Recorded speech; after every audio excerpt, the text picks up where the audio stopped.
കൂട്ടുകാരെ, നിങ്ങൾക്ക് ഏറ്റവും ഇഷ്ടമുള്ള ചോക്ലേറ്റ് ഏതാണ്? മിക്ക കൂട്ടുകാരും പറയും ഫെറാറോ റോഷർ എന്ന്. വാവ്, എന്ത് രസമല്ലേ ഫെറാറോ റോഷർ! ഫെറാറോ എന്ന കമ്പനിയാണ് ഭംഗിയുള്ള ഈ മുട്ടായി ഉണ്ടാക്കിയത്.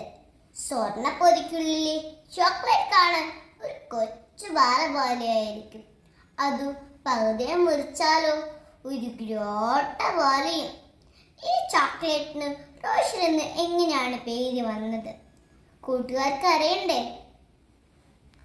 ലൂർദ് മാതാവിന്റെ വലിയ ഭക്തനായിരുന്നു മൈക്കൽ ഫെറാറോ. ഫ്രാൻസിലെ ലൂർദിൽ മാതാവ് കുട്ടികൾക്ക് പ്രത്യക്ഷപ്പെട്ടത് ഒരു ഗുഹയിലാണ്.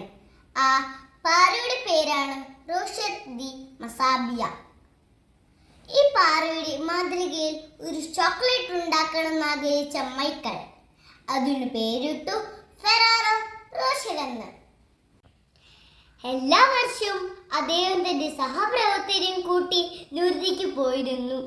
ഫെറാറോ എന്ന കമ്പനിയുടെ എല്ലാ ഓഫീസുകളിലും ഫാക്ടറിയിലും പരിശുദ്ധമ്മയുടെ രൂപം വെച്ചിട്ടുണ്ട്. കമ്പനിയുടെ 50ാം വർഷത്തിൽ അദ്ദേഹം പറഞ്ഞു, ഈ വിജയം പരിശുദ്ധമ്മയുടെ വിജയമാണ്. അമ്മക്കൂടാതെ നമുക്കൊന്നും ചെയ്യാൻ സാധിക്കുകയില്ല. അതേ കൂട്ടുകാരെ, എല്ലാ വിശുദ്ധരും ഇത് തന്നെ പറയുന്നു. ഈ ഒക്ടോബർ മാസത്തിൽ ആവുന്നത്ര നന്മ നിറയെ മറിയമെന്ന ജപം ചൊല്ലി നമുക്കും പ്രാർത്ഥിക്കാം.